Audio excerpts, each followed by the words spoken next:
जो खाटू गांव आज पूरे भारत में प्रसिद्ध है, आज से लगभग 1000 साल पहले यह महज एक साधारण गांव था।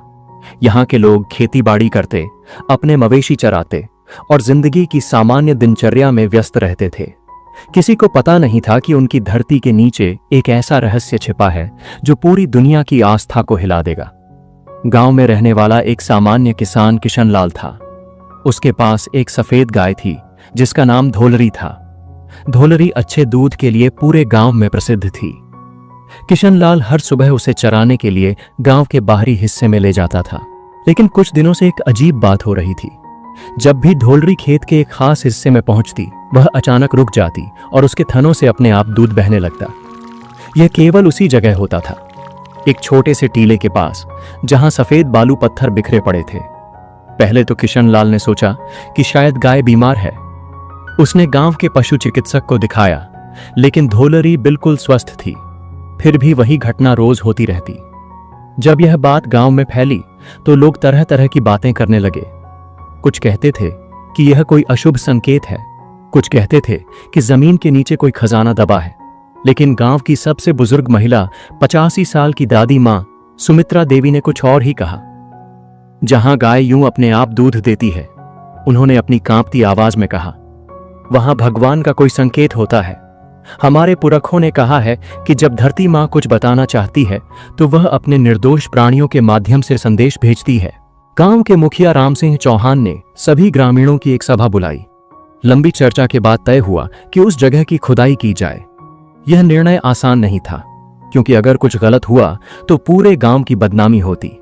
लेकिन दादी मां सुमित्रा देवी के आग्रह पर और धोलरी के लगातार चमत्कार को देखते हुए गांव के युवाओं ने खुदाई शुरू की। पहले दिन केवल मिट्टी और पत्थर निकले। दूसरे दिन भी कुछ खास नहीं मिला। कुछ लोग हतोत्साहित होने लगे और कहने लगे कि यह व्यर्थ का प्रयास है। तीसरे दिन जब सूरज आसमान के मध्य में था, अचानक किशनलाल की कुदाली कुछ कठोर चीज से टकराई। जैसे ही उन्होंने मिट्टी साफ की, वहां काले पत्थर की एक आकृति दिखाई दी। जब पूरी तरह साफ किया गया तो सबके सामने एक अद्भुत दृश्य था। एक मानव सिर की आकृति जो पत्थर से बनी लगती थी, लेकिन उसमें एक अजीब सी दिव्यता थी। सिर के चेहरे पर एक शांत मुस्कान थी। आंखें बंद थीं, मगर ऐसा लगता था मानो वह देख रहे हों। माथे पर तिलक के निशान थे और पूरी मूर्ति से एक अलौकिक तेज निकल रहा था। यह देखते ही पूरे गांव में हलचल मच गई। बुजुर्ग महिलाएं खुशी के आंसू रोने लगीं। बच्चे डर और जिज्ञासा से देखने लगे। पुरुष श्रद्धा से सिर झुकाने लगे।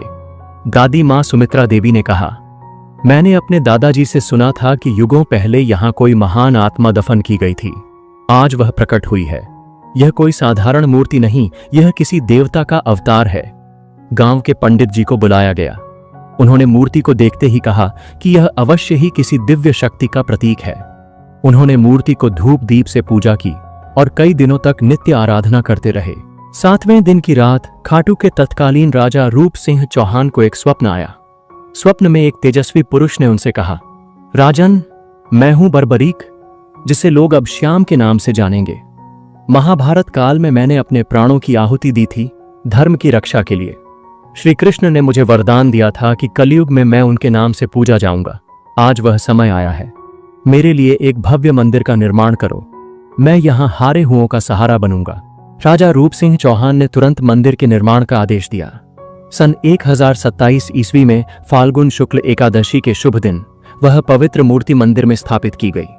गांव के लोग नहीं जानते थे कि यह सिर महाभारत के उस वीर योद्धा का था जिसने युद्ध में भाग न लेकर भी पूरे युद्ध को प्रभावित किया था, जिसकी वीरता, त्याग और न्यायप्रियता की कहानी आज भी अनकही है। समय की गहराई में जाकर हमें पहुंचना होगा महाभारत काल में। वह युग जब धरती पर धर्म और अधर्म के बीच महासंग्राम की तैयारी हो रही थी।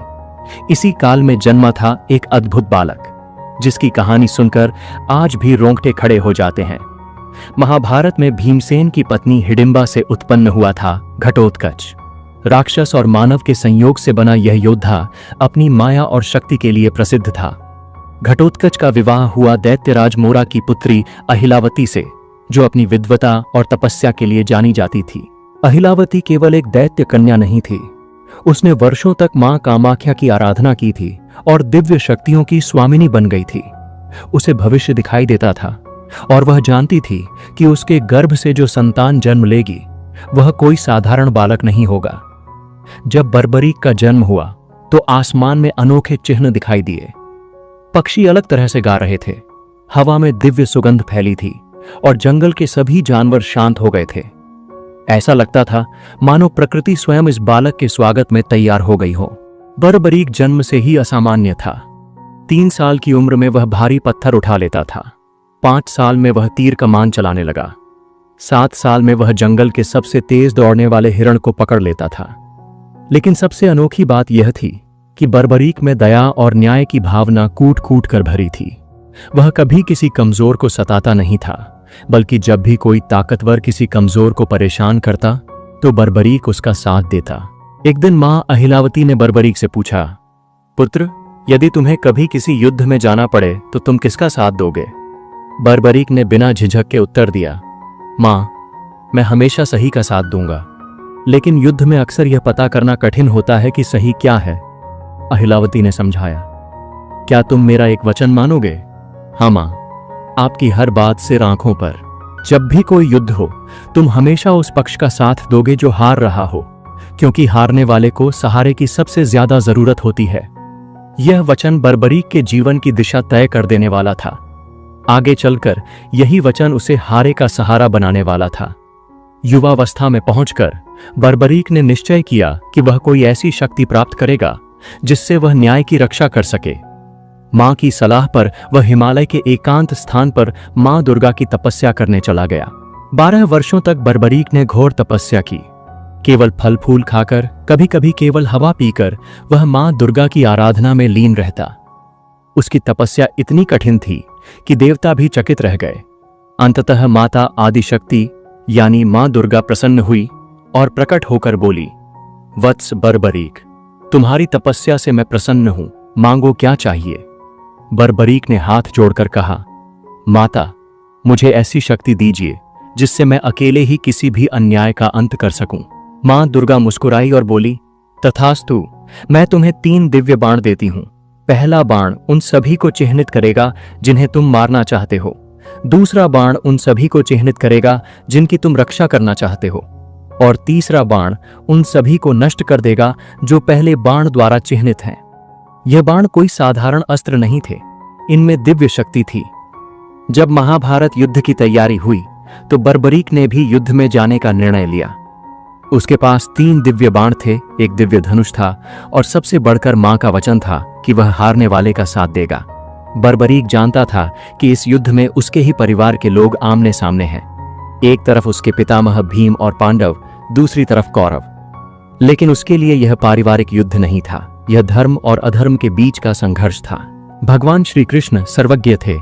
वे जानते थे कि यदि बर्बरीक युद्ध में भाग लेगा तो क्या होगा।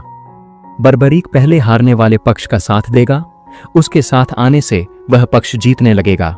फिर वह दूसरे, जो अब हार रहा है, उस पक्ष का साथ देगा। यह प्रक्रिया तब तक चलेगी जब तक सिर्फ बर्बरीक न बचे। इसका परिणाम होगा सभी योद्धा मर जाएंगे, केवल बर्बरीक जीवित रहेगा। यह धर्म स्थापना का उद्देश्य नहीं था। श्री कृष्ण ने एक वृद्ध ब्राह्मण का रूप धारण किया और बर्बरीक के मार्ग में प्रकट हुए। वत्स, कहां जा रहे हो? उन्होंने पूछा। आदरणीय ब्राह्मण जी, बर्बरीक ने सम्मान से उत्तर दिया, मैं कुरुक्षेत्र जा रहा हूं। वहां महान युद्ध हो रहा है, किंतु तुम्हारे पास तो केवल 3 बाण हैं। कृष्ण ने आश्चर्य से कहा, इतने बड़े युद्ध के लिए यह कैसे पर्याप्त हैं? बर्बरीक मुस्कुराया, आदरणीय, यदि 1 बाण से काम हो जाए तो बाकी 2 व्यर्थ हैं। यदि 2 से काम हो जाए तो तीसरा व्यर्थ है, और यदि तीनों का प्रयोग करना पड़े तो समझिए कि सारा संसार ही समाप्त हो जाएगा। श्री कृष्ण ने बर्बरीक की शक्ति की परीक्षा लेने के लिए कहा, यदि तुम इतने महान धनुर्धर हो तो इस पीपल के वृक्ष के सभी पत्तों को एक साथ भेद कर दिखाओ। बर्बरीक ने आंखें बंद करके ध्यान लगाया। उसने पहला बाण छोड़ा। बाण ने तुरंत पेड़ के हर पत्ते को चिह्नित कर दिया और फिर श्री कृष्ण के पैर के चारों ओर मंडराने लगा। यह बाण मेरे पैर के चारों ओर क्यों घूम रहा है? श्री कृष्ण ने पूछा। क्योंकि आपके पैर के नीचे एक पत्ता है जिसे मैंने देखा नहीं था, बर्बरीक ने कहा। कृपया पैर हटाइए, नहीं तो बाण आपके पैर को भी भेद देगा। श्री कृष्ण चकित रह गए। उन्होंने वास्तव में एक पत्ता पैर के नीचे दबा रखा था। जैसे ही उन्होंने पैर हटाया, बाण ने उस पत्ते को भी बेध दिया। अब श्री कृष्ण समझ गए कि बर्बरीक की शक्ति वास्तव में असीमित है। उन्होंने कहा, वीर बर्बरीक, युद्ध से पहले महान योद्धा को दान करना आवश्यक है। क्या तुम अपना शीश दान करोगे? बर्बरीक ने संदेह से पूछा।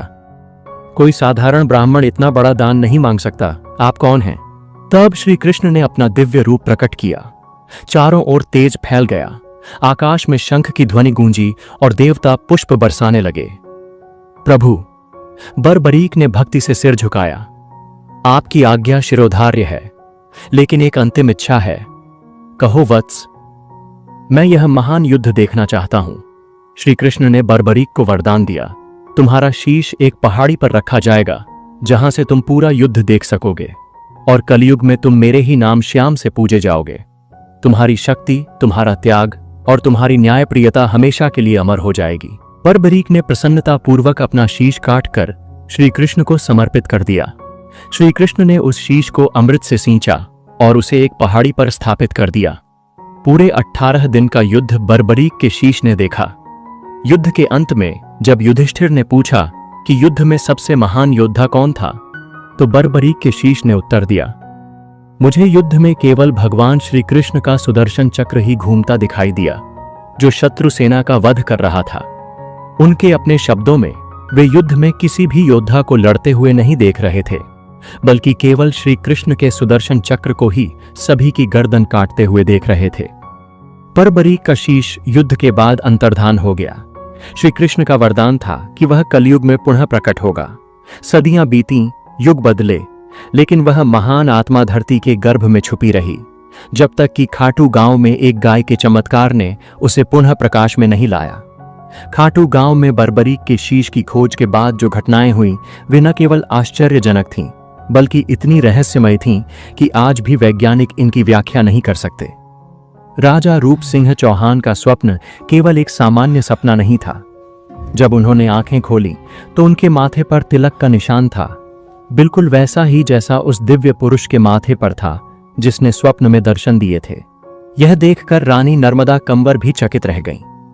अगली सुबह राजा ने पूरे राज्य में घोषणा करवाई कि खाटू में एक भव्य मंदिर का निर्माण होगा, लेकिन यह कोई साधारण मंदिर नहीं होगा। यह कलयुग के सबसे महान संरक्षक का धाम होगा। मंदिर के निर्माण में कई अलौकिक घटनाएं हुईं। जब शिल्पकार पत्थर काटने आए तो उन्होंने देखा कि कुछ पत्थर अपने आप एक खास आकार में कट जाते थे। मकराना संगमरमर के जो टुकड़े लाए गए थे, उनमें से कुछ पर प्राकृतिक रूप से श्री कृष्ण के चिन्ह बने हुए थे। सबसे आश्चर्यजनक बात यह थी कि जहां शीश मिला था, वहीं पास में एक कुंड अपने आप बन गया था। यह कुंड रातों रात बना था और इसमें निरंतर मीठा पानी भरा रहता था, बिना किसी दिखाई देने वाले जल स्रोत के। यह कुंड कभी सूखता नहीं, चाहे कितना भी भयानक अकाल हो। इसका पानी हमेशा मीठा और ठंडा रहता है। इस कुंड का भौगर्भिक सर्वेक्षण करने पर कोई भी भूमिगत जल स्रोत नहीं मिला, फिर भी यहां निरंतर पानी आता रहता है। इस पानी में ऐसे खनिज तत्व मिलते हैं जो आसपास के किसी भी पानी में नहीं मिलते। सैकड़ों साल पुराने इस कुंड का पानी हमेशा शुद्ध रहता है, कभी कोई बीमारी नहीं फैलती। श्याम कुंड के आधुनिक चमत्कार। प्रिया शर्मा की कहानी। प्रिया को ब्लड कैंसर था।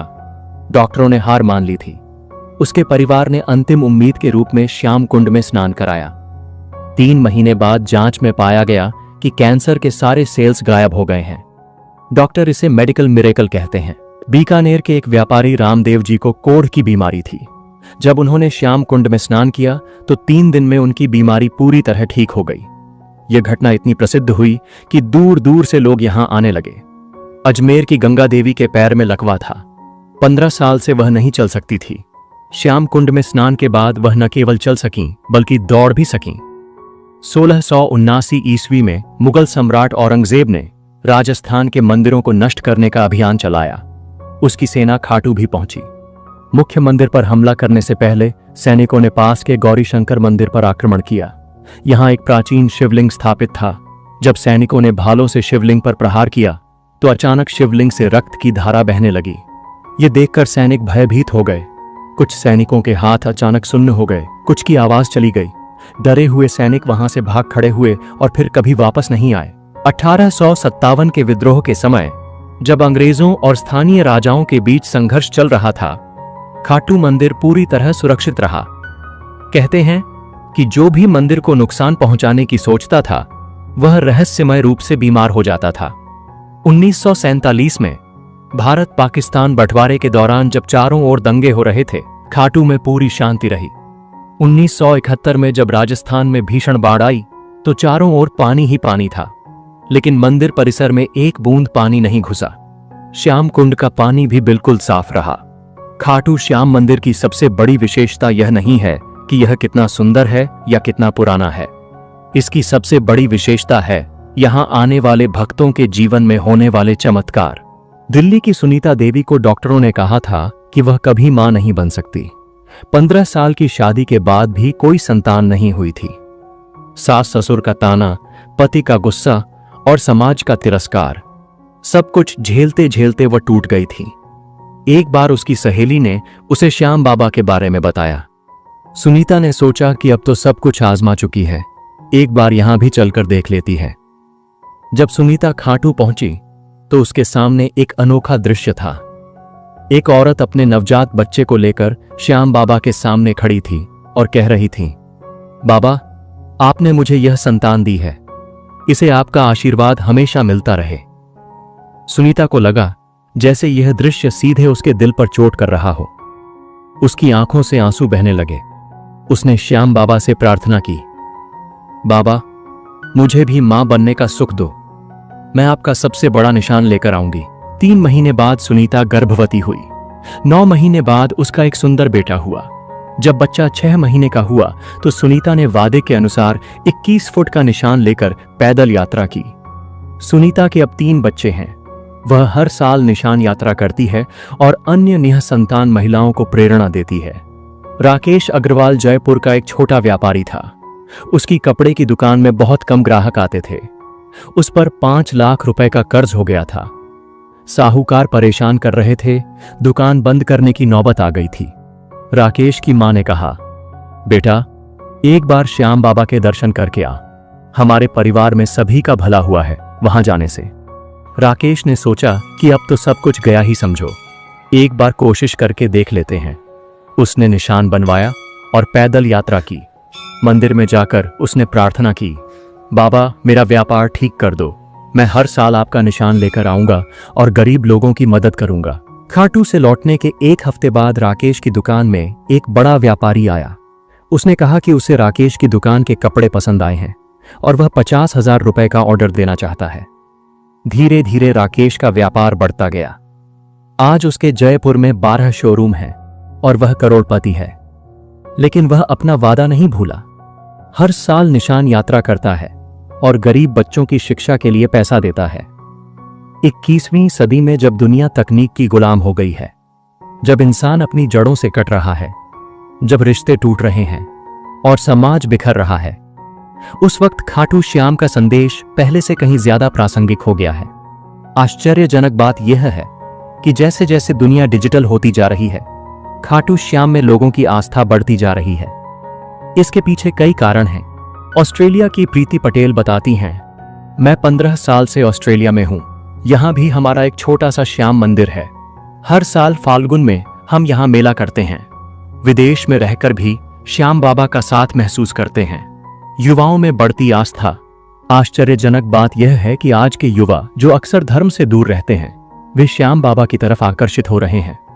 आर्यन गुप्ता का कहना है, मैं एक साइंस स्टूडेंट हूं, धर्म में ज्यादा बिलीव नहीं करता था, लेकिन जब एग्जाम के दौरान बहुत प्रेशर था तो दोस्तों के साथ खाटू गया। वहां कुछ ऐसा अनुभव हुआ जिसे साइंस से एक्सप्लेन नहीं कर सकता। एक इनर पीस मिली। अब हमेशा जाता हूं। निशान यात्रा केवल एक परंपरा नहीं, यह श्रद्धा की जीवंत अभिव्यक्ति है। यह यात्रा रीनगस से शुरू होकर खाटू तक 18 किलोमीटर की है, लेकिन इसमें छुपी है हजारों किलोमीटर की आंतरिक यात्रा। निशान यानी ध्वज की शुरुआत 12वीं सदी में हुई, जब एक गरीब किसान मुरली ने अपनी बीमार बेटी के लिए मन्नत मांगी। उसके पास चढ़ावे के लिए कुछ नहीं था सिवाय अपनी पगड़ी के कपड़े के। उसने उसी कपड़े से एक छोटा झंडा बनाया और श्याम बाबा को चढ़ाया। उसकी बेटी ठीक हो गई। तब से निशान चढ़ाने की परंपरा शुरू हुई। श्याम बाबा का मुख्य संदेश, हारे हुए को कभी हारा न समझें, सेवा ही सबसे बड़ा धर्म है, विश्वास पहाड़ हिला सकता है, सच्चा